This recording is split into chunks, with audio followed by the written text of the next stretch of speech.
Bharatiya Janata party का पहले favourite चीज थी पाकिस्तान और उसके बाद मुसलमान, अब उनका तालिबान बन गया फेवरेट। भारतीय जनता पार्टी जब से सत्ता में आई है हमारे देश में ही तालिबान बन रहा है। भारतीय जनता पार्टी की सोच से आप अगर देखोगे तो एटा में 3 मजदूरों को बांध के मारा गया, तालिबानी ऐसे मारते हैं। बाबा साहब की मूर्ति तोड़ी जा रही है जगह जगह, संविधान को जलाया जा रहा है जगह जगह। भारतीय जनता पार्टी न संविधान पे विश्वास करती है न बाबा साहब पे विश्वास करती है, सिर्फ वोट को लूटना जानती है झूठ के माध्यम देख रहे हैं बहुजन टीवी और मैं हूं आपके साथ पूजा। किसानों के आंदोलन को 9 महीने पूरे होने जा रहे हैं और अभी भी जो इनकी मांगे हैं और सरकार के बीच और किसानों को लेकर जो तनाव है वो कहीं से भी कम होता नज़र नहीं आ रहा है। ऐसे में राकेश टिकैत का एक बड़ा बयान आता है कि वो 5 सितंबर को मुजफ्फरनगर में एक बड़ी रैली करने वाले हैं, महापंचायत आयोजित करने वाले हैं, जिससे कि इस पूरे आंदोलन का रुख बदल सकता है। लेकिन सर, कमल पटेल नेता हैं बीजेपी के, वो कहते हैं कि राकेश टिकैत चाहे कहीं भी जाएं, कुछ भी करें, कुछ भी कर लें, कोई भी पंचायत कर लें, जो किसान हैं देश के वो जानते हैं कि बीजेपी उनके हक में काम कर रही है और प्रधानमंत्री नरेंद्र मोदी के जो फैसले हैं वो उनके हित में हैं। और राकेश टिकैत जो है वो बिचौलियों के नेता हैं, बिचौलियों के लिए काम कर रहे हैं। उनके पिताजी किसानों के नेता थे, ये बिचौलियों के लिए काम कर रहे हैं। इससे कुछ फ़र्क नहीं पड़ेगा उनकी किसी भी महापंचायत से। क्या कहेंगे इस पर? पहले तो वो ये बताएं कि किसानों के लिए नरेंद्र मोदी जी की सरकार जिसकी बात करते हैं वो, या उत्तर प्रदेश में बाबा योगी आदित्यनाथ जी की सरकार है। हमें पूरी भारतीय जनता पार्टी और जो उनके समर्थक हैं उनसे ये पूछता रहता हूँ कि वो 4 काम बता दो, 3 काम बता दो जो उन्होंने किसानों के लिए किए हों अब तक। ये 7 साल मोदी जी को हो गए और 5 साल इनको होने जा रहे हैं जो किसानों के लिए किए हों। किसानों की 5 किलो यूरिया खाद चुरा ली, किसानों को डीजल महंगा दिया जा रहा है, पानी ज़मीन में ख़त्म हो रहा है, उसके लिए कोई व्यवस्था कभी सरकार ने ऐसा नहीं किया। किसानों का जो ट्रैक्टर से लेकर के और जितने कृषि यंत्र हैं सब महंगे हो रहे हैं। उपलक्ष्य में जो काले कानून कोरोना काल में पास किए गए, किस किसान संगठन से पूछ के किए गए, ये किसान अब तक पूछ रहे हैं 9 महीने के बाद भी। आज दिन तक सरकार ने वो लोगों के नाम नहीं बता पाए कि किन संगठनों से ये काले कानून पूछ के किए गए। और कोरोना काल में ऐसी कौन सी इमरजेंसी आ गई थी, और 5 साल से 6 साल से इनके वेयर हाउस बन रहे हैं और अभी 1 साल में कानून पास किए, उसका जब सरकार जवाब नहीं दे पा रही है। सरकार ये बताने में अब तक विफल रही कि किसानों के लिए सरकार ने क्या किया। कुछ भी नहीं किया, बस सिर्फ ये है इनको कुछ तो बोलना है, इसलिए बोलते हैं। जो किसान अब महापंचायत कर रहा है, किसान उसमें ये तय करेगा कि आगे की हमारी रणनीति क्या है, क्योंकि 2022 बिल्कुल बराबर में खड़ा है। 2022 में चुनाव आ रहा है। अच्छा, राकेश टिकैत जी के पैतृक गांव में जो कुछ हुआ, एक जनप्रतिनिधि के साथ जिस तरीके से व्यवहार किया गया, आप लोग क्या उसका समर्थन करते हैं? देखो, उनके साथ कुछ नहीं किया गया है। भारतीय जनता पार्टी कैसे नहीं किया गया? क्या किया गया बताओ? उनके ऊपर जिस तरीके से स्याही फेंकी गई और साथ ही उनको जिस तरीके से प्रताड़ित करने की कोशिश की गई, तो या सनी देओल के साथ भी अभी जो हुआ है। नहीं तो मुझे ये बताओ, अगर मैं ये कहूँ कि टिकैत साहब के ऊपर जब हमला हुआ था, उनकी गाड़ी तोड़ी गई थी, तो वो भारतीय जनता पार्टी ने करवाया था या प्रधानमंत्री जी ने करवाया था, तो वो अच्छा लगता है? ये कहूँ मैं, लेकिन वो जनप्रतिनिधि हैं, इलेक्टेड हैं, तो हमारे भी तो नेता हैं। इनको इनके साथ तो देश का 85% किसान जुड़ा हुआ है। नहीं तो उनके खिलाफ तो आप 9 महीने से बैठे हैं ना। हाँ, हम बैठे हैं ना, तो हम उनसे अपनी बात सुनाने को बैठे, उनके ऊपर हमला करने के लिए नहीं बैठे। कि हम, आपके ये बयान हैं, किसान नेता कहते हैं कि हम उत्तर प्रदेश में जनता को हम बीजेपी के खिलाफ वोट करने के लिए कहेंगे और साथ ही अब वो आएंगे तो उनका चप्पलों से स्वागत होगा। देखो, जूता चप्पलों की बात अगर करते हैं तो भारतीय जनता पार्टी के लोग अपने आप खुद करते हैं, लेकिन हमारे जो किसी भी नेता जो हमारे संयुक्त मोर्चा है, किसी ने आज दिन तक जूते चप्पल का नाम नहीं लिया होगा। ये सच है कि इनका विरोध तो होगा। देखो, गाँव में इन्होंने हमें काले कानून दिए, अनलिमिटेड भंडारण जैसे हमें जो कॉन्सेप्ट दिए, वो शहर में हमारे जो भाई बहन रहते हैं उनके लिए बहुत हानिकारक है। जो देश को तोड़ने और बर्बाद करने वाली जो कानून इन्होंने पास की है, ये आखिरी व्यक्ति तक जो मोदी जी ने कहा था कि लाभ पहुंचाएंगे, लाभ नहीं, ये महंगाई और पैकेट में रोटी पहुंचाने का काम कर रहे हैं, जो 50 रुपए की 2 रोटी मिलने वाली है। मैं हर बार आपसे कहता हूं, और सरसों का तेल पे वो महंगाई है, डीजल और पेट्रोल पे महंगाई है। आज आप देख लो ना, महंगाई उठा के देख लो ना, इनकी कोई भी योजना धरती पे नहीं उतरी है। अगर बनाई होगी इन्होंने तो कागज में बनाई होगी।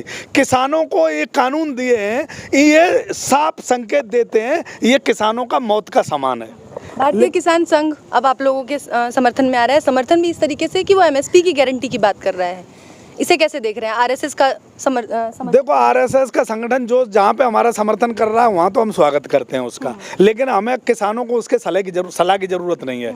वो पहले 3 काले कानूनों को पढ़ ले, और ये कानून किसान के हक में नहीं है। लेकिन पिछले 9 महीने से ये आंदोलन चल रहा है, अब उनकी मांग इस तरीके से उठ के आना, इसे कैसे देख रहे हैं? वो एमएसपी की बात करते हैं शुरू से, और मैं ये कहता हूँ कि वो कानून जितना वो हमारा साथ दे रहे हैं उतना स्वागत है, लेकिन हम उनसे एक सलाह और देते हैं कि वो 3 काले कानून की जो बात करते हैं उनको भी पढ़ लें।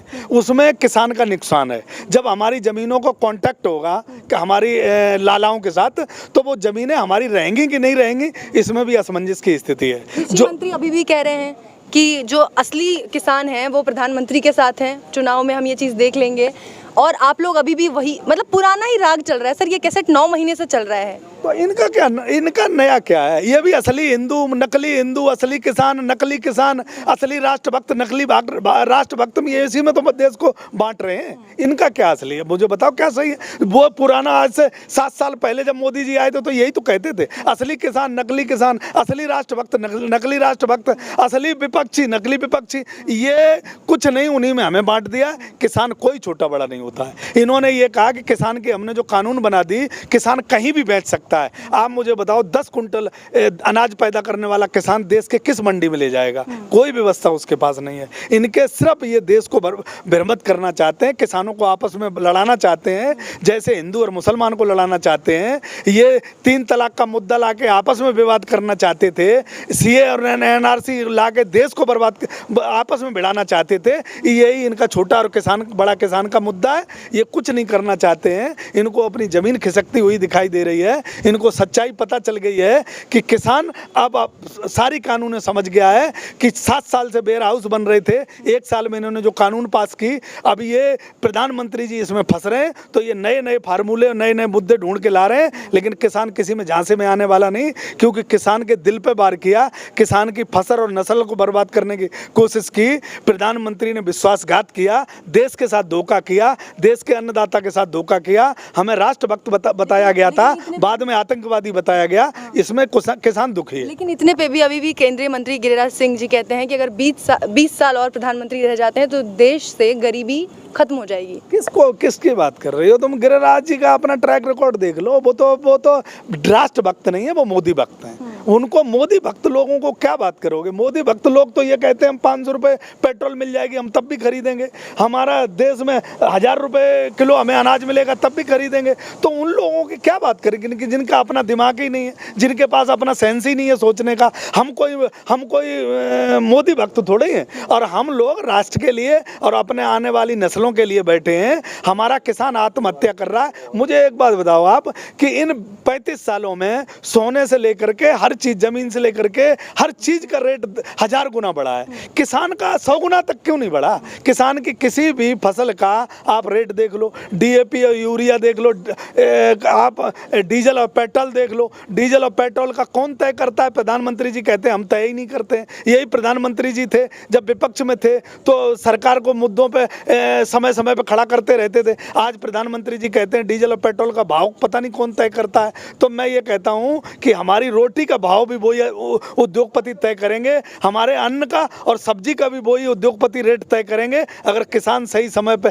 नहीं बैठा होता और ये कानून वापस नहीं हुई, तो जैसे डीजल पेट्रोल का रोज भाव बढ़ता है, ऐसे ही मेरी रोटी का रोज भाव बढ़ेगा। और गरीब जैसे गाड़ी नहीं चला सकता, गाड़ियां खड़ी कर दी, ऐसे ही रोटी नहीं खा सकता, भूखों मर जाएगा, भूखमरी आ जाएगी, इस देश में कंगाली आ जाएगी। प्रधानमंत्री जी को कोई फर्क नहीं। सिसौली में जो कुछ भी हुआ उसके बाद आपस में कुछ खापे भी नाराज चल रही हैं आप लोगों से, आपस में यहाँ भी खिटपिट हो रही है। इसका कितना असर पड़ेगा मुजफ्फरपुर नगर में जो होने वाला है? आप कभी उस क्षेत्र में जाओ, पता करो। आप सिसोली से क्षेत्र में और जितने देहात क्षेत्र हैं वहाँ आप पता करो, कोई खापे नाराज नहीं है। जो भारतीय जनता पार्टी के पदाधिकारी हैं उनको दर्द हो रहा है, क्योंकि उनकी दाल रोटी खत्म हो रही है। उनको लगता है कि हमारा रोजगार अब बंद हो जाएगा, भारतीय जनता पार्टी उत्तर प्रदेश से सफाया होने वाला है, तो वो रोजगार की वजह से चिल्ला रहे हैं।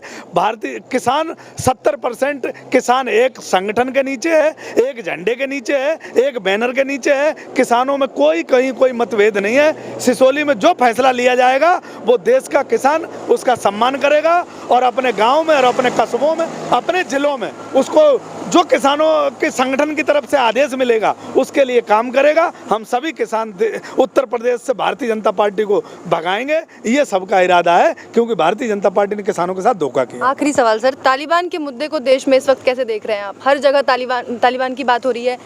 आप देख लीजिए, बीजेपी के मंत्री कहते हैं, सवाल पूछा जाता है कि महंगाई बहुत ज़्यादा है, तो रिपोर्टर को कहते हैं कि अगर इतना ही है तो आप अफगानिस्तान चले जाइए, वहाँ 50 रुपये है पेट्रोल डीजल, वहाँ महंगाई नहीं है, सस्ती ज़मीनें मिल रही हैं। देखो, भारतीय जनता पार्टी यही तो चाहती है। भारतीय जनता पार्टी का पहले फेवरेट चीज़ थी पाकिस्तान, और उसके बाद मुसलमान, अब उनका तालिबान बन गया फेवरेट। भारतीय जनता पार्टी जब से सत्ता में आई है, हमारे देश में ही तालिबान बन रहा है। भारतीय जनता पार्टी की सोच से आप अगर देखोगे तो एटा में 3 मजदूरों को बांध के मारा गया, तालिबानी ऐसे मारते हैं वैसे ही मारा गया, वो भारतीय जनता पार्टी के लोग मारते हैं। ऐसे ही दरोगा को मारा गया, भारतीय जनता पार्टी के लोग मारते हैं। कानपुर में एक मुस्लिम को ऐसे इस तरीके से उसकी लिंचिंग की गई। इलेक्टेड गवर्नमेंट को आप तालिबान से कंपेयर कर रहे हैं? मैं कह रहा हूँ इलेक्टेड गवर्नमेंट है तो दरोगा को क्या इन्हें विश्वास नहीं था कि कानूनी तरीके से सजा दिलाते अगर वो कोई गलत काम कर रहा था? तो इलेक्टेड गवर्नमेंट का काम ये थोड़ी ना है कि पेड़ से बांध के सजा दो। ये तालिबान का ही तो एक फार्मूला है। मैं ये कहता हूँ कि जब आप एक क्रिमिनल को जब आप अरेस्ट कर लेते हो, उसको गोली मार देते हो, तो ये हिंदुस्तान का संविधान तो नहीं कहता। मुझे बताओ, संविधान कहता हो तो आप उसे गोली मार देते हो और आप अपनी छाती ठोंकते हो कि हमने क्रिमिनल खत्म कर दिए। मैं नहीं मानता हूँ इसे। हमारे देश में कोर्ट है, संविधान है, संस्थाएं हैं, उनके माध्यम से आप फांसी दिलवाओ। जब आप मंदिर बनाते हो तो ये कहते हो हमने बनवाया, जब आप किसी क्रिमिनल को छुड़वाते हो तो आप अपनी पीठ ठोंकते हो, और जब किसी को गोली मारनी होती है तो आप जाति का फायदा उठाते हो।